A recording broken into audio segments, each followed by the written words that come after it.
कांग्रेस वालों से पूछना 1975 में जब इमरजेंसी चल रही थी, पूरा देश जेल के अंदर था, उस समय उन्होंने सेकुलर और सोशलिस्ट वर्ड जोड़ दिया बिना चर्चा के, बिना किसी के। तो एक तरीके से उन्होंने संविधान के बेसिक स्ट्रक्चर को बदल दिया, प्रियम्बल में डाल दिया सोशलिस्ट और सेकुलर। इसका मतलब ये हुआ कि संविधान का बेसिक स्ट्रक्चर बदल दिया। फिर उसके बाद 1984 में राजीव गांधी को एक ऐतिहासिक बहुमत मिला, 400 सीट से ज्यादा मिली।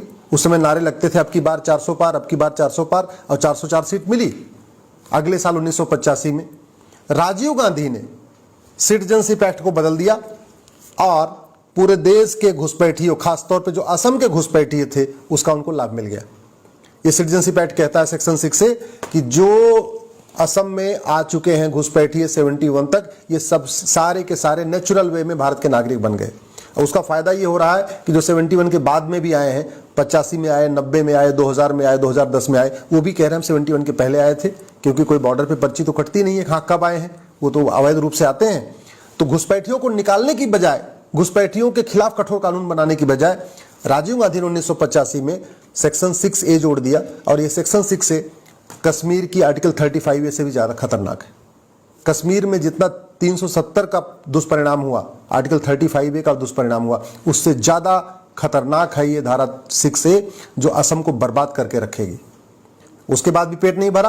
अगले साल 1986 में साहबानों का मामला आया था सुप्रीम कोर्ट का। सुप्रीम कोर्ट का फैसला पलटने के लिए कानून बना दिया और मुस्लिम महिलाओं को जो गुजारा भत्ता मिलना था उसको बंद कर दिया 1986 में। ये काम भी राजीव गांधी ने किया। फिर उसके बाद इस देश में मुगलों के इलीगल काम को लीगलाइज करने के लिए कानून बना 1991 में, वो भी कांग्रेस ने बनाया था। आप जरा सोचिए, यहां पे हजारों की संख्या में मंदिर तोड़े गए थे, और किसके द्वारा? बाबर के जरिए, हुमायूं के जरिए। औरंगजेब ने तोड़वाया, अकबर ने भी तोड़वाया, गजनी ने तोड़वाया था, गोरी ने तोड़वाया था, अहमद शाह अब्दाली ने तोड़वाया था। हजारों की संख्या में मंदिर तोड़े गए थे। उन मंदिरों को रिस्टोर करने के लिए कानून बनाने की बजाय 1991 में कांग्रेस ने कानून बनाया जिसको प्लेस ऑफ वर्शिप एक्ट कहते हैं, पूजा स्थल कानून कहते हैं, और उसने सारे के सारे मुगलों के इलीगल काम को लीगलाइज कर दिया। 1588 में बाबर ने अयोध्या को तोड़ा। 1670 में औरंगजेब ने मथुरा भगवान कृष्ण की जन्मभूमि को तोड़ा। 1377 में तुगलक ने अटाला देव मंदिर को तोड़ा, जो जौनपुर में है, जिसको अटाला मस्जिद कहते हैं। 1669 में औरंगजेब ने काशी विश्वनाथ जी मंदिर का तोड़ा था। 1410 में अलाउद्दीन ने रुद्र महालय मंदिर तोड़ा था। 1552 में अहमद शाह अब्दाली ने, जिसके नाम पे अहमदाबाद चल रहा है, उसने भद्रकाली मंदिर को तोड़ा था। इसी तरीके से पश्चिम बंगाल की जो अदीना मस्जिद बनी है, वो भी मंदिर तोड़ के बनी है। विदिशा में 1658 में औरंगजेब ने वीजा मंदिर मंदिर को तोड़ के वीजा मंदिर मस्जिद बनवा दिया। आपका धार में भोजशाला, सरस्वती जी के मंदिर को तोड़ के वहां पे भी जो है मूर्तियों को तोड़ दिया गया। तो कांग्रेस की ड्यूटी थी कि भाई भारत स्वतंत्र हो गया है तो एक कानून बनाए और सारे जो मठ मंदिर तोड़े गए उनको रिस्टोर करे, उनको बनवाएं। वो काम नहीं किया। 1991 में प्लेस ऑफ वर्शिप एक्ट बनाया और बोल दिया कि जो भी ये मुगल तोड़े थे वो सब सही है, ये सब लीगलाइज हो गया। अगले साल 1992 में मुस्लिम्स को फायदा देने के लिए और हिंदुओं को आपस में बांटने के लिए, क्योंकि हिंदू लॉ के अनुसार, संविधान के अनुसार हिंदू, जैन, बौद्ध, सिख, ये हिंदू, जैन, बौद्ध और सिख, ये चारों हिंदू कहलाते हैं। लेकिन 1992 में कानून बना के सिख को भी माइनॉरिटी बना दिया, जैन को भी माइनॉरिटी बना दिया, बौद्ध को भी माइनॉरिटी बना दिया। असली मकसद था मुस्लिम्स को फायदा पहुंचाना, लेकिन एक ही तीर से दो निशान साधा 1992 में। इसको कहते हैं माइनॉरिटी कमीशन एक्ट। अगले साल 1995 में वक्फ एक्ट बना दिया। मुस्लिम्स को पूरे देश की जमीन पर कब्जा करने के लिए एक वक्फ एक्ट बनाया 1995 में। अगले फिर 2004 में माइनॉरिटी एजुकेशन एक्ट बना दिया। ये काम मनमोहन सिंह ने किया था। 2010 में FCRA बनाया। इस देश गद्दारों को फंडिंग कराने के लिए, देश विरोधी एनजीओ को फंडिंग कराने के लिए, माओवादियों को, नक्सलियों को, जिहादियों को, मिशनरियों को, अलगाववादियों को, चरमपंथियों को, कट्टरपंथियों को, सफेद पोस्ट नेताओं को, सबको फंडिंग कराने के लिए कानून बना 2010 में, उसको FCRA कहते हैं। 2012 में राइट टू एजुकेशन के दायरे से मदरसे को बाहर निकाल दिया। जब राइट टू एजुकेशन 2009 में बना था तो मदरसे भी उसके दायरे में आते थे, 2012 में उससे उसको बाहर निकाल दिया। ऐसे ही अनेक 50 से ज्यादा कानून हैं जो कांग्रेस ने बनाया है। कांग्रेस ने गुलामी का नाम नहीं मिटाया, गुलामी का निशान नहीं मिटाया, गुलामी की परंपरा को नहीं खत्म किया, गुलामी के रीति रिवाजों को खत्म करने के लिए कुछ नहीं किया। गुलामी की भाषा को कम करने के लिए कुछ नहीं किया। गुलामी की पुलिस व्यवस्था को नहीं बदला कांग्रेस ने, गुलामी की न्यायिक व्यवस्था को नहीं बदला कांग्रेस ने, गुलामी की शिक्षा व्यवस्था को कांग्रेस ने नहीं बदला, गुलामी की प्रशासनिक व्यवस्था को कांग्रेस ने नहीं बदला, गुलामी की टैक्स व्यवस्था को नहीं बदला। गुलामी के जितने हमारे पुरानी परंपराएं चल रही थी कि गवर्नर जाएंगे तो ऐसे सैल्यूट होगा, ये जाएंगे तो ऐसे सैल्यूट होगा, ये जाएंगे तो ऐसे सैल्यूट हो जाएगा, वो कुछ नहीं बदला। हाँ, भारत की संस्कृति को, भारत की चिकित्सा व्यवस्था को, भारत की शिक्षा व्यवस्था को, भारत की परंपरा को, भारतीय ज्ञान विज्ञान को खत्म करने के लिए एक के बाद एक के बाद एक 50 कानून बनाए।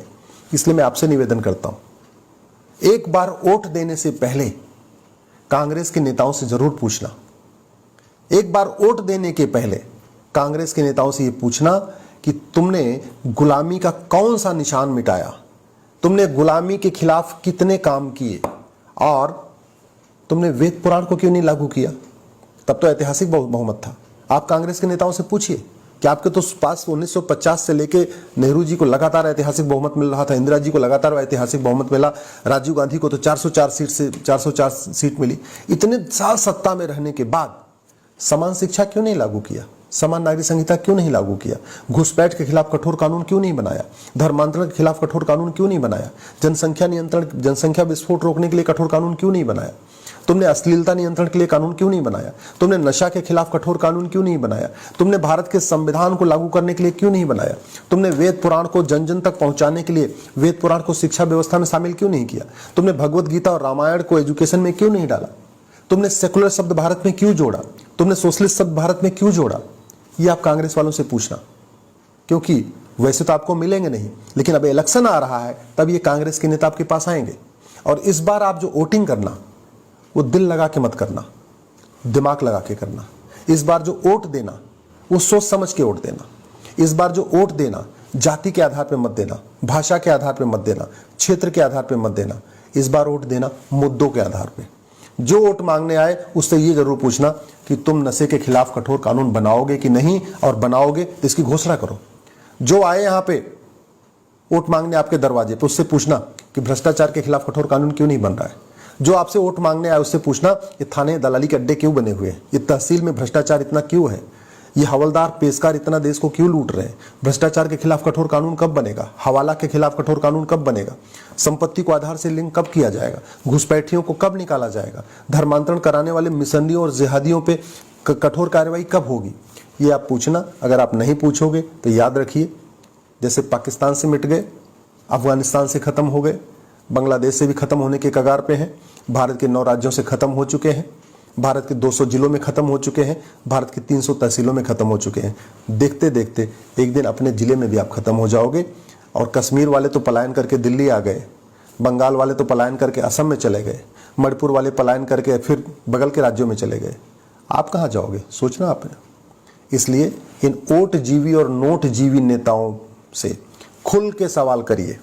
और अगर मेरी बात से सहमत हो तो इस वीडियो को अपने सारे ग्रुप्स में डाल दीजिएगा, अपने फेसबुक पे डाल दीजिएगा, अपने व्हाट्सएप पे जरूर फैलाइएगा। अगर आप ट्वीट कर सकते हैं तो इसको ट्वीट भी करिएगा।